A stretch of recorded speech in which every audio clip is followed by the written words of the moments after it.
Ada ayah bahasa bodoh. Mandi telanjang, dah tutup pintu bilik air.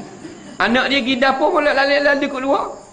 Nak, dah ada hal. Jenis ayah jenis dia jenis dayuk panggil dayuk. Faham tak? Dayuk lauk. Nah, mana boleh buat kerja kita bodoh. Nah, walaupun anak kita tak boleh, yang boleh anak kita kecek. Tuhan kata awitif lillazi lam yazharu ala auratin nisa. Budak-budak kecek yang tak reti gibak aurat. Boleh ha? Kita mandi telanjang, dia duduk anak kita kan, ada bini kita gitu big pasar. Dan anak kita baru bangunlah buat nak ikut kita mandi. Ya umur setahun setengah. Nah, kita pun ajak masuk dalam bilik air. Kita telanjang, anak kita setahun setengah, mandi lah kain sahang makan dia. Mana?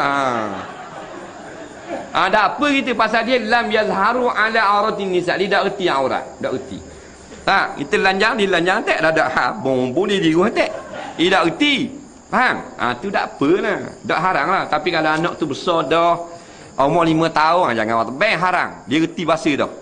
Nah, dah balik kita mandi, dia tengok dia katuk dengan cetong. Nah, jeng gitu. Nah,